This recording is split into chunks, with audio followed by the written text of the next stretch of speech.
Hello, I'm Kim Bergen-Jackson, Administrator at Oak Knoll, and I apologize that Steve Rowe is not able to be here tonight. I'd first like to thank Anya for playing so beautifully. Welcome to the August 2022 Remembrance Program. For many years, our tradition has been to recognize those who are no longer with us through a special program of art, music, poetry, and silent contemplation. Each of the residents who have died have either already had their services or will have services at a future time according to their own religious faith. The purpose of our program tonight is to remember them as a colleague, a neighbor, and a friend.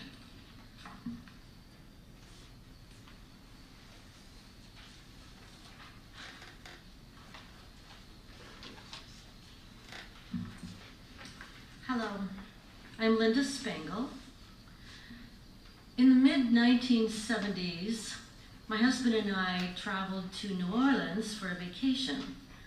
I was about 6 months pregnant at the time, and unfortunately I went into early labor and gave birth to a premature baby who did not live. Very sad, hard time for us, and it was unfortunately also difficult because we later learned that we would not be able to have children. A few years after that trip, we went back to New Orleans for another trip, and while my husband was in meetings at a conference, I spent some time walking along the canal street, and I stopped for coffee at a small, well-known restaurant called Café du Monde. And I sat outside, and as I was sitting there, I could feel the memories of what had happened those years before, and I was kind of teary-eyed as I sat there. And yet at the same time, I could sense some strength and some healing taking place. And it was outside at Café du Monde that I wrote this poem. Grief doesn't come once, but 1,000 times. Separated by seconds or by decades, it always returns. A tiny rustle in the leaves you weren't even sure you heard, to the tidal wave that threatens to drown you in the deluge, pounding to the surface. Today it rises in my throat. I step on it with another glass of wine or another brownie, and I postpone healing. Please, please let it come, like the wind when no walls keep it from wafting your hair. Water runs from your eyes at odd, unexpected moments. You didn't even hear the breeze. It was her kindness, an unexpected free coffee refill at Café du Monde. I dropped the plastic shield and let the air cool my tears, and I move in my healing. Thank you. Obviously, we're never done, are we?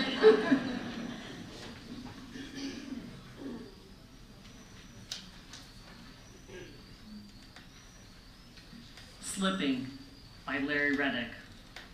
On a warm summer's day, my shirt hangs from the limb of a tree as I garden. One day I'll slip out of my body just as easily as I slipped out of that shirt. It's not hard to die.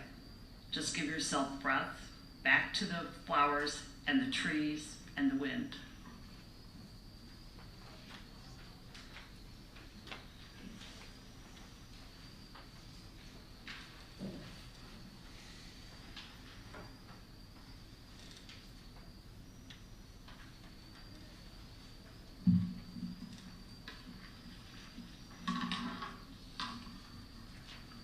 Good evening. Those who have passed away in the last 6 months have been important in their own ways, to their careers, to their organizations, and certainly to the people who knew them. As we pause after each name this evening, you may remember something. Perhaps a time that you spoke, smiled, or passed in the hallway. A time you enjoyed their company. Or perhaps having a discussion about a contribution that he or she has made to the community. After the names are read, there will be a meditative interlude of a recorded saxophone cello duet. It will be played by Lee Thorson and Laurent Estepé. Lee Thorson, husband of Roxy Fudge, is a cellist and a retired conductor of the Cherokee, Iowa Symphony Orchestra. Laurent Estepé, who will be playing saxophone, is their son-in-law. As the music plays, you will see photographs of the flowers in various Oak Knoll gardens taken this year by Vicki Longren.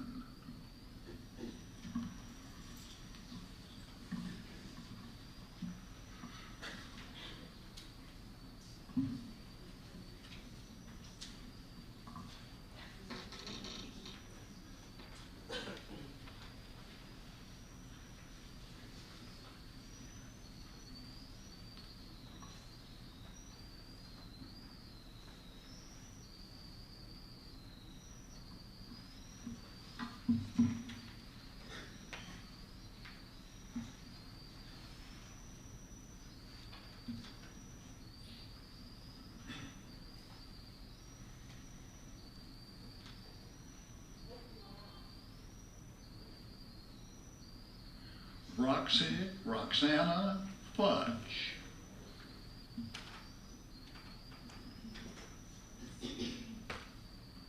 Betty Libby.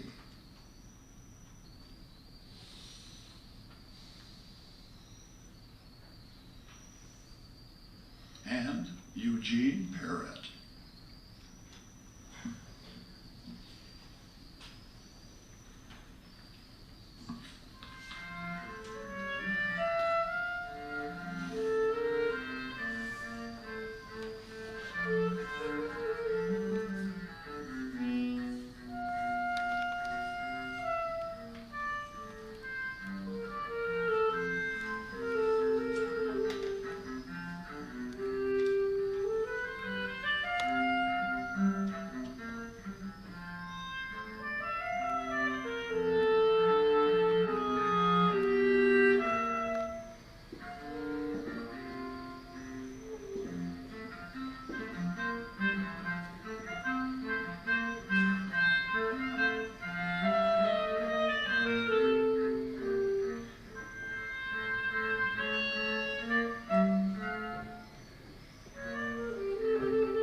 This poem, if it's a poem, is This poem, if it is a poem, was from the inside of a book before even the table of contents.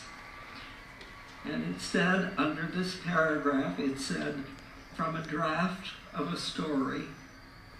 And this was written by Donald Justice. Some of you may know his work. One of the teachers here at the Writers' Workshop for one place in his life. Anyway, this is a draft of a story. And I have to say, I wish I had read the story. I don't even know if that story exists.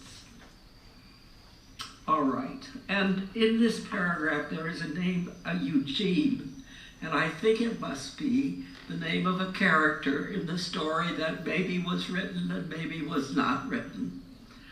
And Eugene obviously was a musician. So now I'm going to read it. Yet I do not doubt the existence somewhere in the atmosphere, let us say, of a sort of eternity of sounds. I am told there are scientific grounds to believe this. And in the eternity of sounds, Eugene's rich, exact notes persevere. They continue, they repeat themselves, they endure. Pure energy of the pure spirit. I cannot hear them, or many of them, but I believe they are there. Like the laughter of old radio shows, or the conversations of Goethe, like the sword sounds of dim medieval battles, or the dark surf Homer himself heard without seeing.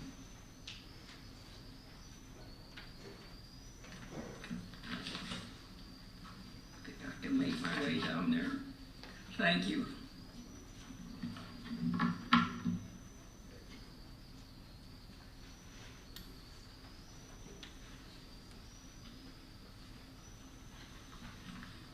Our Lives Matter by Maureen Killeran. We come together from the diversity of our grieving, together in the warmth of this community, giving stubborn witness to our belief that in times of sadness, there is room for laughter. In times of darkness, there will always be light. May we hold fast to that conviction that what we do in our lives matters, and that a caring world is possible after all.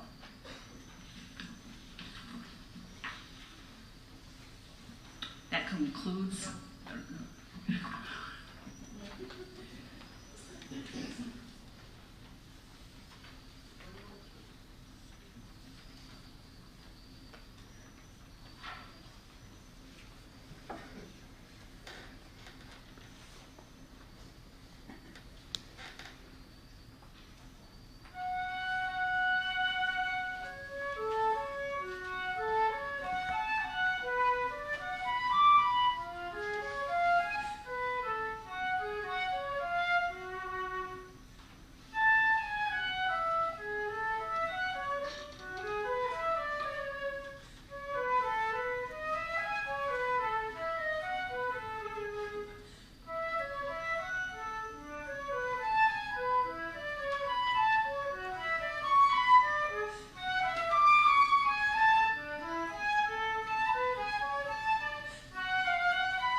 thanks to everyone for attending tonight.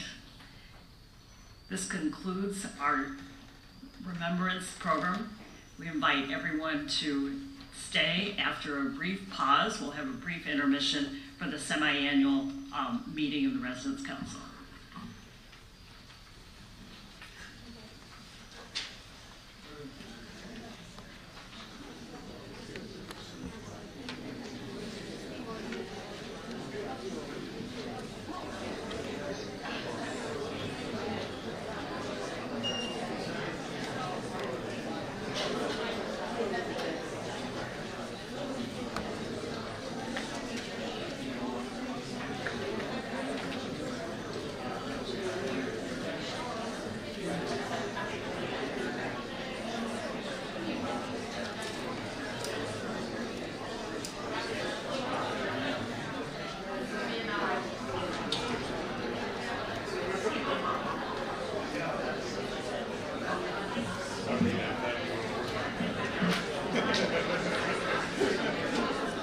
Oh, okay.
Good evening, everyone.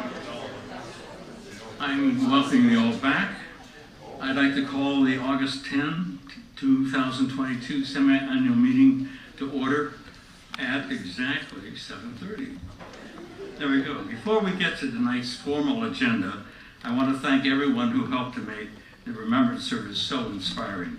Our committee members Jan Down, Kate Caston, Sue Wakefield. Our readers were Linda Spangle, Cindy Kreider, Lou Christ, and Janet Freeman. Very special music included a recorded duet by Roxy Fudge's husband, Lee Thorson, on cello, and her son-in-law, their son-in-law, Lauren Estaby, on saxophone. Anya Dietrich did a beautiful job providing my favorite composer, Telemann. And Kim Herring once again provided a lovely brochure. Thanks again to Vicki Longren for providing photos of the Oak Knoll garden flowers. So the first item on tonight's program is to approve the meeting of minutes of the February 23, 2022 semi-annual meeting. I call for a motion. Do I have a motion to approve? A second? All in favor, aye? All opposed? None. Motion approved.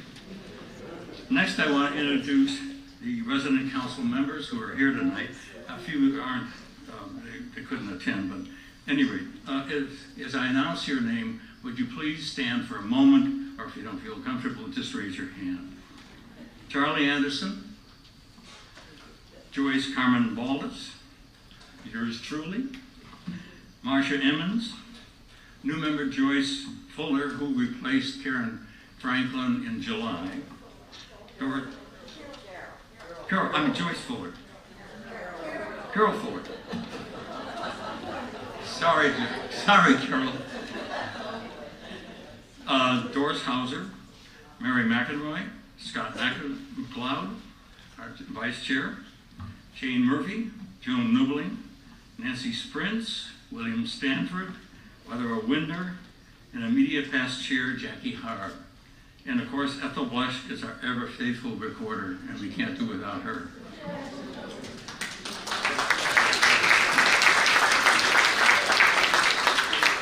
So my apologies to Carol. My computer went kabobble. Anyway, Kim Bergen-Jackson is up next to introduce the new resident council, or residents. Residents. Say my note doesn't say resident council, Bill. Well, I'm pleased to introduce 15 new resident households who've moved into the Oak Knoll community since our last semi-annual meeting in February. I'll also ask any of the newest residents in attendance tonight to stand when your name's called, or just wave if you prefer, that's fine. So at our East Campus, David Hempel and Jane Walker. I don't see any arms a-waving. Larry Svoboda. Mark and Carol Ramsey. Tom Weingeist. Linda Nauman. Mark Brookfield. It's my husband and he's not here. That counts, thank you. Prema Shetty. Prema's not here.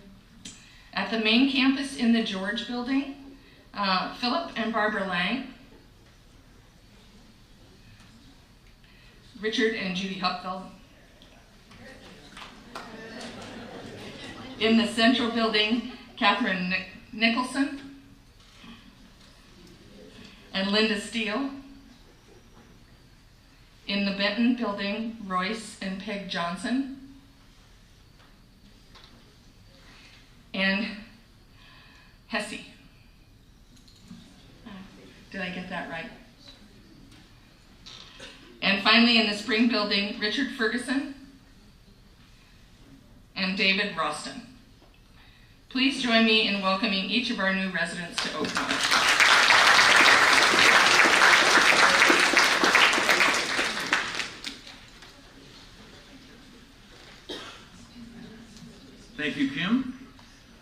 next up is our Vice Chair, Scott McLeod, who's going to give us a brief overview of the Resident Council Committee activities for the past 6 months.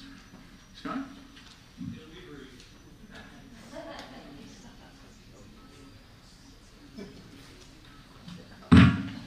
My name's Scott McLeod, as he said. Michelle and I and our dog Lucy moved to 1UP as part of the Oak Knoll community, 5 years ago, I guess. And then we moved again. Now we're at Oak Knoll East. And I'm going to give a little talk about the committee structure here at Oak Knoll.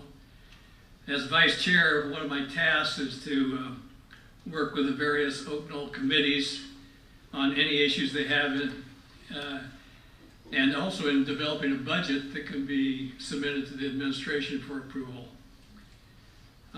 There are approximately 18 active committees, and each is described in the Oak Knoll app. If you go to the Oak Knoll app under committees, you'll see a good description of what they do. These committees are, as we know, are very important to the Oak Knoll community, as they provide a way for residents to utilize their natural skills, life experiences, all for the greater good of the Oak Knoll community.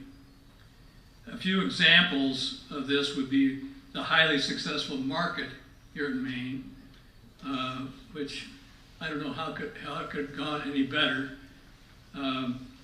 Also, we have the art and gardening committees at Oak Knoll East and at Maine. The gardening group at the Maine campus has 32 members.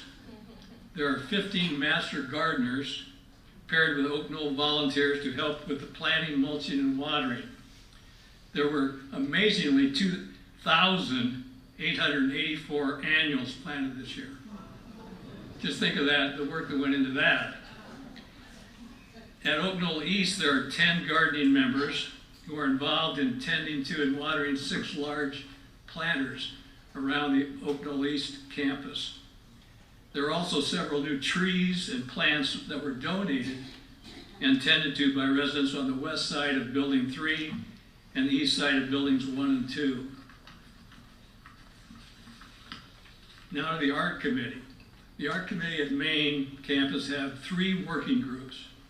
They placed 14 new pieces in the spring building and a new set of prints on the wall near the pub.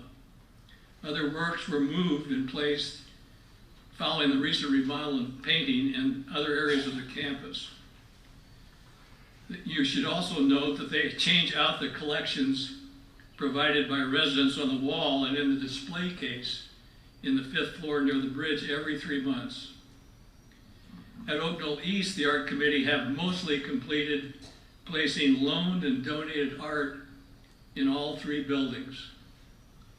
As we see in the slide behind me, courtesy of Lindsay, this is an example of the many colorful collection of Jamaican poster art on loan placed in the tunnel connecting buildings 2 and 3. For those of you who haven't been over to Oak Knoll East, you have to get over there to look at this, the tunnel at this Jamaican art. It's a wonderful collection. Soon, in conclusion, I'm going to be sending out sign-up sheets to all the residents for committee participation. We hope all of you who are already a member of the committee re-up for another year. And for those of you who are interested, take a look at the app, see a committee that you like, and sign up. There are several committees in the need of additional members right now. Community Connections needs new members, the Futures Group, Event Greeters, and Vespers. Thank you. Steve Cuffey is next. Are you going to introduce Steve? Thank you very much, Scott. And now I'm very pleased to announce our speaker of the evening, Site Manager Steve Cuffey, East Campus Site Manager, I should say, who will talk about East Campus and the activities and really the background of this. And for a lot of you who haven't been over there or don't know about it, this is going to be a very enlightening talk, I think. Thank you very much, Steve.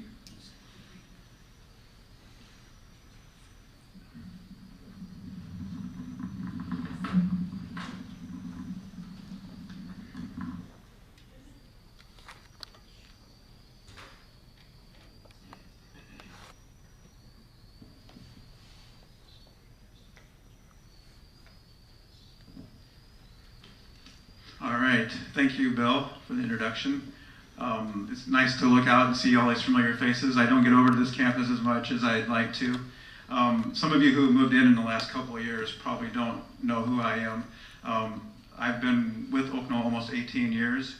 Before I was a site manager at East, I was the technology manager. I originated the department. At one time I was the only technology support person here. It got really busy and we had to expand, so now it's Travis's responsibility.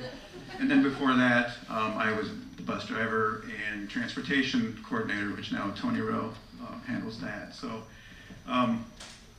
tonight I want to give you just an overview of Oak Knoll East. I want to paint a complete picture, so we'll talk about a little background of the construction and the process of how we had everybody moving in. We'll talk about some of the challenges we faced and we still face today, and then I'll end with showing you some examples of our community and how it's been built out there. So we had our groundbreaking ceremony in May of 2019. I was hired as a site manager a little bit less than a year later, about April of 2020. So for the first several months, I worked off of this campus, and I got familiar with the construction project. I spent time at the site, inspecting the finishes to make sure they all matched what everybody requested. Got to know some of the Oak Knoll East residents ahead of time, and then we did electrical walkthroughs. I met them on site and we walked through their apartments. Later on, before we went over there, I worked on interviewing and hiring some staff. And before I get too far into the presentation, I want to recognize that the first hire I made, and one of the most important ones, was Katie Calise. She was hired as our full-time receptionist. Katie's been the heart and soul of Oak Knoll East. Without her, I don't think we would have survived, or I would have survived in this role. She's been my right hand. So I really appreciate all her efforts. She is now our lead receptionist there, so she's taken on more of a leadership role.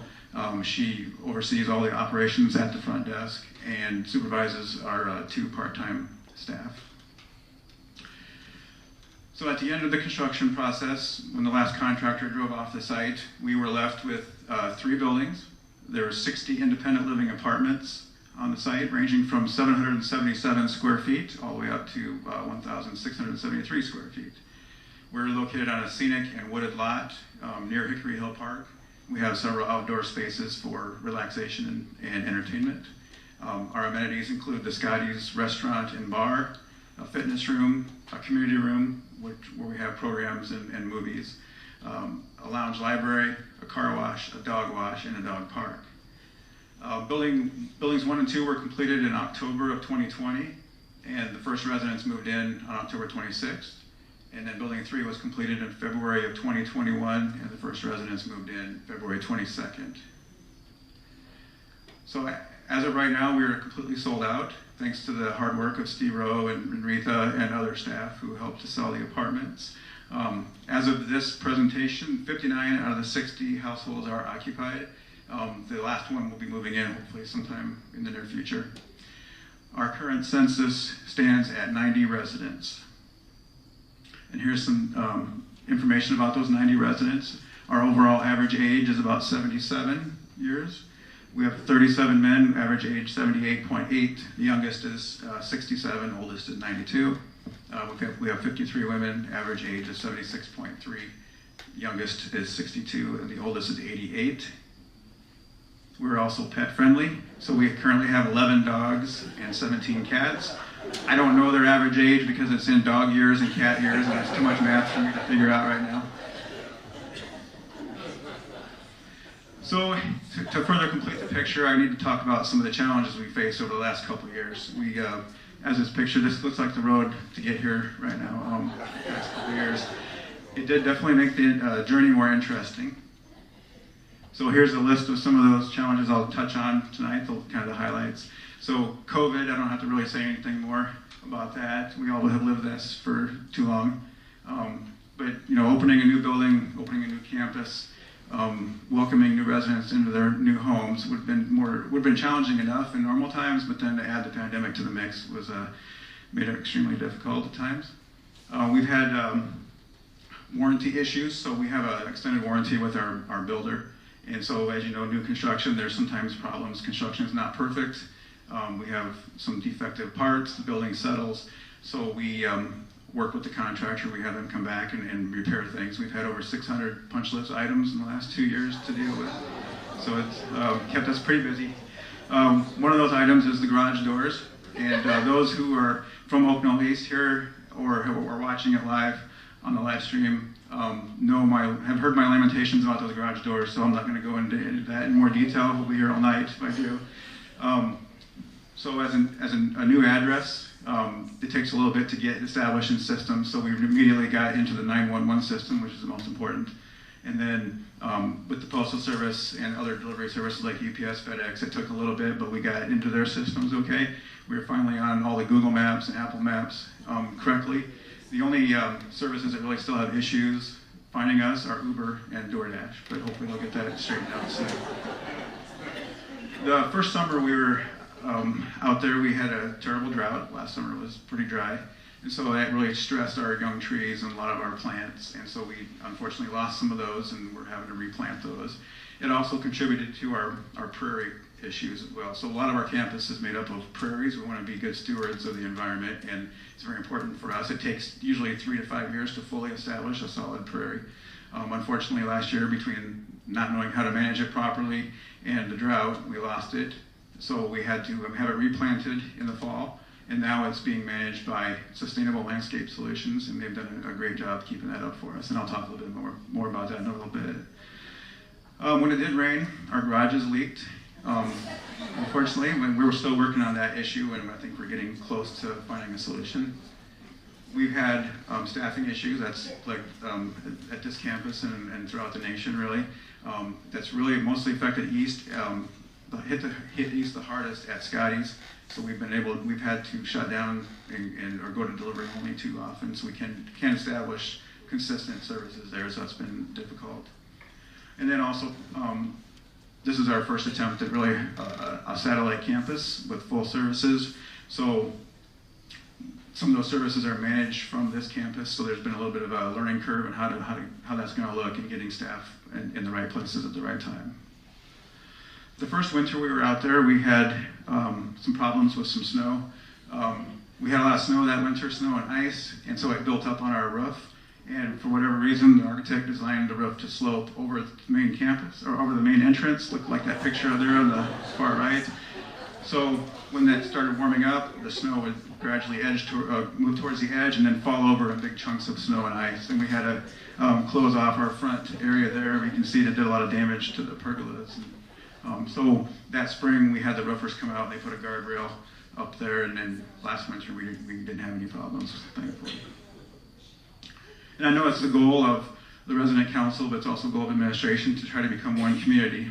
Even though we're separated by miles, we want the residents' experience to be the same on both campuses, and want everybody to feel comfortable going back and forth between campuses, doing activities at each location. I think we're making progress towards that. We have a strategic plan team in place to try to look for obstacles that might be preventing that, and I think we'll eventually get there. Every presentation needs charts and graphs, so I'm going to do a couple here for you really quick.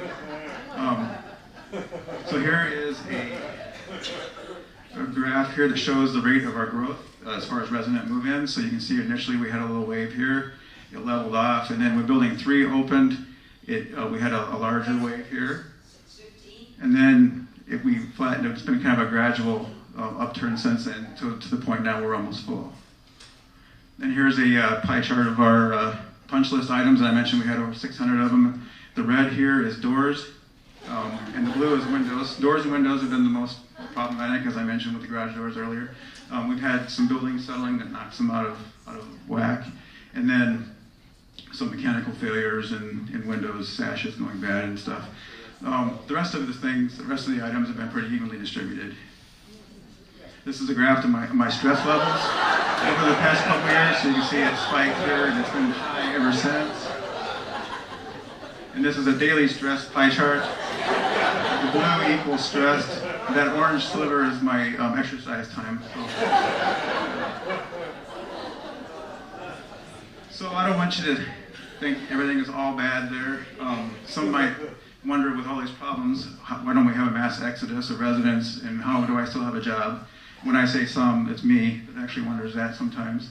I had a series of small town hall meetings a year ago, and I didn't know what to anticipate going into that, but I was pleased to hear mostly positive feedback, and these are some of the things that we heard about this. Excellent reviews for staff in all departments, positive feelings about programs, activities, amenities. The COVID response has been exemplary at both campuses. And then residents feel a sense of community, they feel safe, secure, love their apartments, love living there. So the create culture that we have here has, I think, grown over there as well, which is great. So, buildings are always going to have problems. They're going to degrade over time. We're going to have mechanical failures, technology fails quite often. And that's very important that we address those issues when they first come up, because we want you to live in a sound home. But what goes on inside those flawed buildings or outside on the not so perfect grounds is actually more important to me. And I think in this sense, Oak Knoll East has been a success. We've been able to build a solid community there. So I want to kind of end showing you some pictures, just some highlights of the past couple years, some of the activities, and the way we've been able to build this community. So we are located on a nice rustic open campus. So we have nice views like this. This is a view of a sunrise from Building 2 balcony last winter that a resident sent to me. We have a lot of visitors at Oak Knoll East, including wildlife. So these are all pictures on the campus residents took and sent to me. So we have a lot of birds, eagles, and then wild turkeys, deer, foxes, all sorts of animals. And I talked about our prairie a little bit earlier.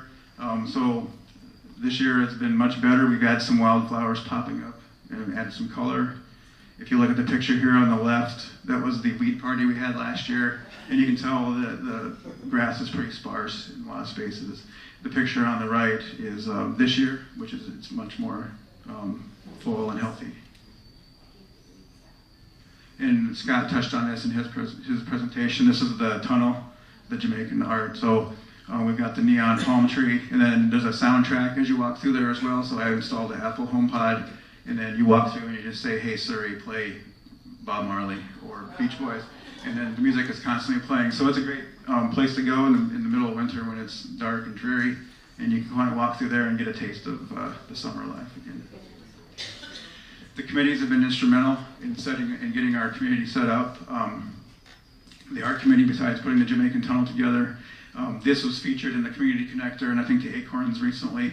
This is art that was all created by local Iowa artists. So Mary Merkel Hess did these two pieces for Scotty's. She also did the art here in the George entrance. So it's a way to tie the two campuses together.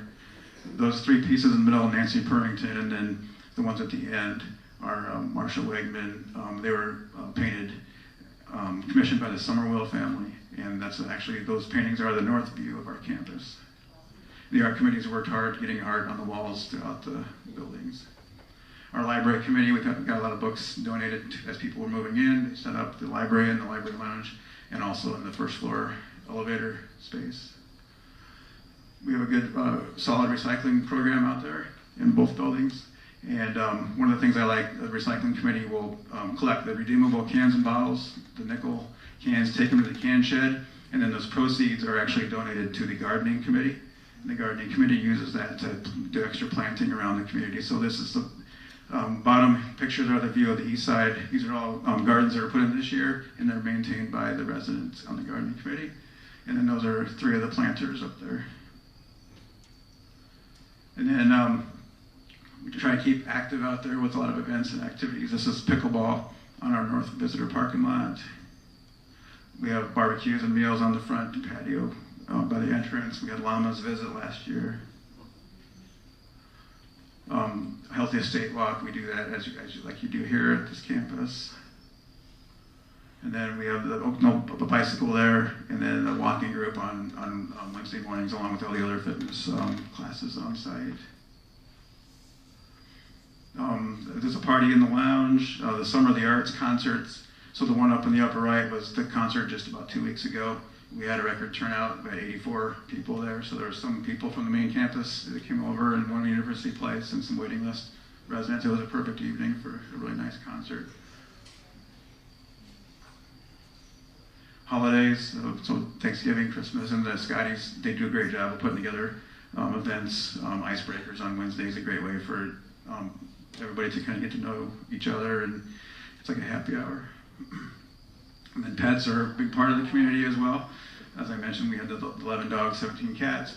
So this adds to the quality of life out there. These are all our Oak Knoll dogs and one of our cats out there, and staff and residents alike really bond over our animals. And then I need to also mention our staff again.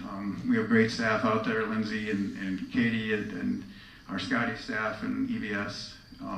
They've been working the last couple of years under very difficult conditions between the pandemic and all the challenges we've had. So I really do appreciate all their work and their efforts. And so that's the complete picture of East. I'm looking forward to the next year and see what happens. Totally unplanned. I just want to have a round of applause for Steve Cuppy.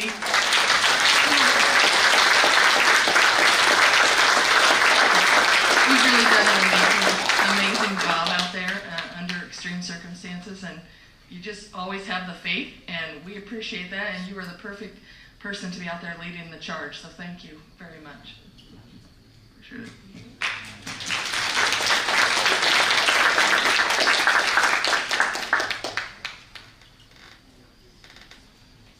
Steve, I want to thank you very much, and I want to thank all the participants in the Remembrance service tonight and the program.